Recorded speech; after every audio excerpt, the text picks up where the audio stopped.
Hey everybody, welcome back to another episode of Milwaukee Beer Review. As always, I am Josh. And I'm Ross. And today we've got another great Wisconsin brewery on tap with some goodies here. So this beer that we're going to try here is from a little brewery called Gathering Place Brewing Company.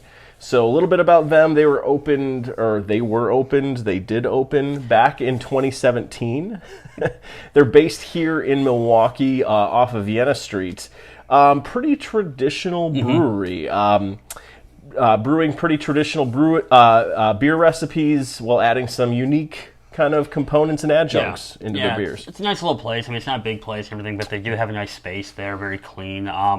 It's really cool when you walk in. They have this really nice structure when you walk in. It almost kind of feels like a hollowed out boat that's upside down with these big beams that go over. It's a really nice place. I think on the weekends they close down the street right in front of them, and they kind of have like a pop-up beer garden. They get a food truck there. They have outdoor seating, and you will see them kind of with some random pop-up beer gardens around the area. I believe at the time we're shooting this, sometime this weekend, they're doing one in Bayview, so you will see them out and about. Yeah, look for them all summer long. Beer gardens all over the place, and we'll be attending some and probably sharing some of that content here too. Absolutely. So, what are we trying first? All right, so the first beer we have is called White Rooster. So it's a white tea pale ale, ABV about 5.2%, and the IBU coming about 36. Not really hoppy or bitterness to this. So what kind of tea's in it? So we got a Rishi White Peony, which is AKA Bai Mudan.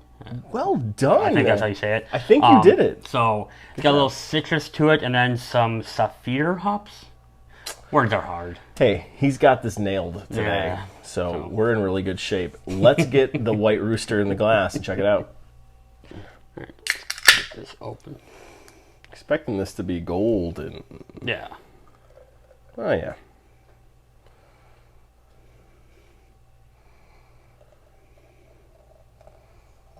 Pretty standard looking pale ale. Nice fluffy head, cloudy, Yeah. not really aggressive or anything, so... This is different than Texas tea, right? Because that'd be oil. What? All right, White Rooster.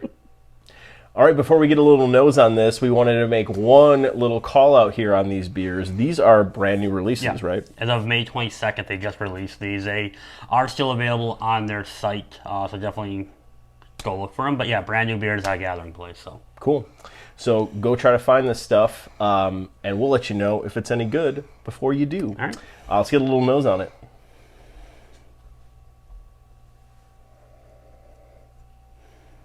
So we've tried some tea-infused stuff here on the channel. I don't know that my nose picks that up because I'm not really a tea guy. When we had the tea beers before, it kind of balanced and kind of killed a lot. They didn't have a lot behind it. This one definitely getting something. I don't drink a lot of tea either, but I've been around tea. I've smelled tea before, and this does kind of have some tea notes to it. I'm not getting really the citrusy behind it, though. I am, actually. Okay. I'm getting almost like a lemony citrus note to it. I think that's probably the tea. Could be, yeah. I'm not really getting any hop bitterness or much hop character on it. Maybe a little bit behind the lemon or citrus notes.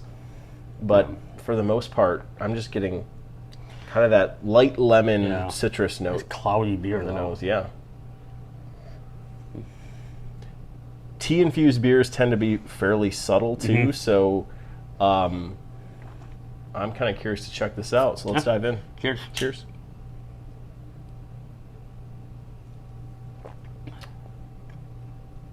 Yep. Yeah, to your point, the tea really settles everything out. You don't get a ton. You get a little bit in the back end as I'm kind of sitting here, still tasting it. No hop flavoring. I don't get much bitterness at all to it. So yeah, it's I get more tea on the nose now after actually having tried it. It's interesting. Like every tea-infused beer that I've tried is like it. There's almost like not much to the front end of the beer. It's almost like the tea notes just kind of like kind of kill that front end to the beer, and everything is on the back end. But this is pretty tasty though. Like I don't know that I would seek this out. Like, I'm not traditionally looking for a tea-infused beer. It's just not something that I would go try to find. But this is a decent beer. The way I look at this beer, and actually, now that I drink it more, is if you're out trying beers, you're out at a bar, or even at a gathering place trying brews, and you have a overly hoppy beer, or you have a heavy stout, this is a great beer kind of in between to cleanse your palate. Yeah. It kind of settles everything out, it kind of resets everything, and that's where this beer I think would really be good. And it's kind of just a nice in-between beer to kind of switch up styles and everything. That's a good point. It finishes a lot like a wheat beer to me. Yeah, like, I would agree. I get very, very wheat character notes on the back end and the way that it finishes. And that I really do like, to be honest. So if I gotta put this one in Untappd, again, to your point, I won't seek it out. It doesn't have a lot of taste to it, but what I'm in tasting is very good. It's a nice subtle beer. I'm gonna put this at about 3 1/4. So yeah, I'm gonna step up just a little bit on you and give it a 3.5. I think it's a really well constructed beer. It's kind of what I anticipated, although actually the way that it finishes is even a little bit better than I anticipated. So I would probably be closer to you on the 3 1/4, but I'm gonna give it a 3.5. I think just because I do think I could sit on the deck in the summer and drink this. This is a very refreshing. You brought up a good point. It's a really well made beer. Yeah. All the taste notes are there. There's nothing's off. It just everything tastes really good. So. Yeah, agreed. So last but not least here, we have got a Hefeweizen. So this is the Grus Gott. And I pronounced it just like the girl from 90 Day Fiancé when she talks about that one dude, Andre or whatever. So this is a Hefeweizen. I'm just letting everybody understand how messed up we are in our everyday lives. So, so this is a Hefeweizen. I'm a huge Hefeweizen fan. Hefeweizens are really what got me into craft beer. I think the first beer that I really had outside of like the traditional categories was Hockershore, which these glasses represent. And Hockershore is not even my favorite Hefeweizen at this point. I think it's a pretty standard Hefeweizen. It's decent. There's better ones out there, but that really got me into it. So I kind of tend to go a little hard on these Hefeweizens when I rate them. So this one comes in at 5.5%. ABU is at 18, so low on the bitterness scale. Traditional Hefeweizen. This is a Bavarian style Hefeweizen per the description from Gathering Place. So let's get this thing in the glass and give it a shot. All right. Get this open. See if Ross knows how to pour a Hefeweizen. I know how to pour a Hefeweizen. Is there a way to pour a Hefeweizen? Not this kind. Oh yeah. That looks pretty standard, nice and cloudy. That makes me excited for it. When you get that level of haziness to a Hefeweizen, it usually means it's pretty well made. That looks pretty good. Not quite enough to fill those giant Weiss glasses, but we'll take it. All right, Ross, let's get a little nose on the Hef.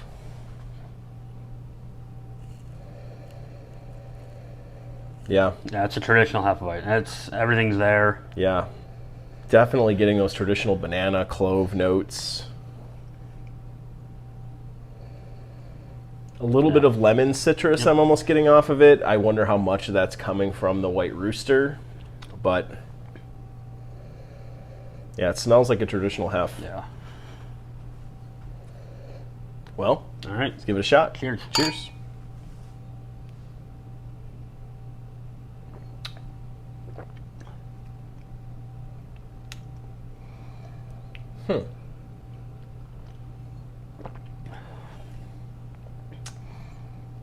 Are you getting like a smokiness to it? Yes, I am. Okay, good. It's not just... I couldn't figure out what that was. It's weird. That is odd. Up front, you get the traditional Hef, that nice like thick mouthfeel with the wheat beer and everything. And you got the kind of banana and the clove. But then right at the end, you get this weird smokiness. And I'm not sure what's bringing that out. Made just for the summertime, light-bodied Bavarian wheat beer has notes of anise, clove, and banana.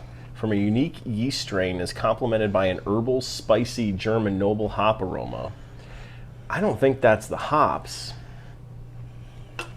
That's interesting. So yeah, I mean, I don't get any of that on the nose. Mouthfeel is really solid traditional Hefeweizen. I get a little bit of banana and clove on the front end, but then like middle to the back end of this beer, just like a smokiness takes over the entire taste of this beer all the way out through the back end. Like it's slightly off-putting the first couple sips. The more and more I drink it, the less it's tamer. I'm getting used to it now. I'm not surprised by it anymore. But it's unique. Anything I've ever had with a Hefeweizen. I've never had that ever with a Hefeweizen. Or really, most beers don't really get a lot of smokiness to them. But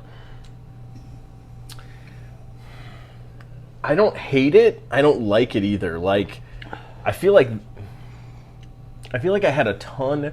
This had a ton of potential. Like the nose, the look and feel of this beer, but that smokiness is just not traditional. Yeah, and I don't think this would do the trick, but I do always can drink Hefeweizens with some squeeze of lemon in there. I wonder if that citrusy would kind of help balance it out. Maybe. But I don't think, even the Hefs I have not had without lemon, I'm not getting a smokiness to it. So I'm not sure quite what that is.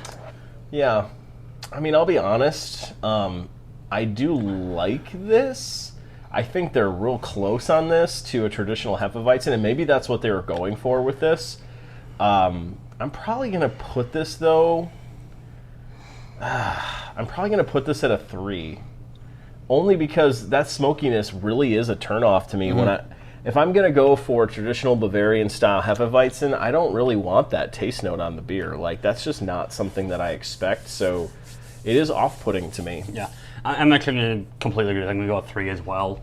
I really like on the nose, it smells great. The first initial taste is really good. I got the traditional hef, but that smokiness, whatever's causing it, it for lack of a better term, it's off-putting. I think we've used that word now a few times to say that. It's not what you expect in Hefeweizen. Hefeweizen should be a very refreshing, outside patio drinking beer, and that smokiness kind of just takes away that a little bit at the end. So yeah, I agree. I don't know that it belongs in this style. Correct.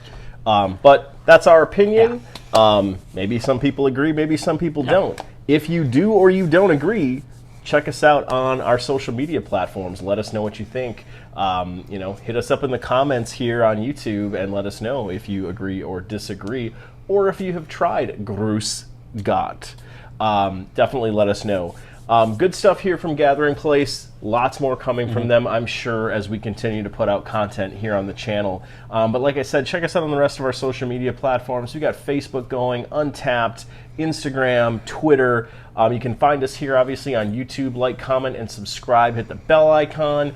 You'll get notifications as we're releasing new content here on a weekly basis.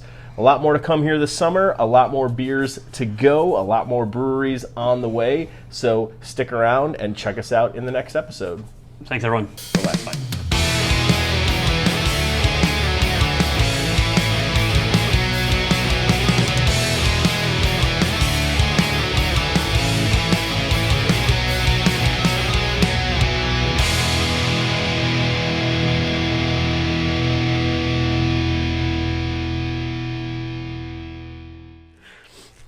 All right, 3, 2, 1. Just kidding. Go! All right.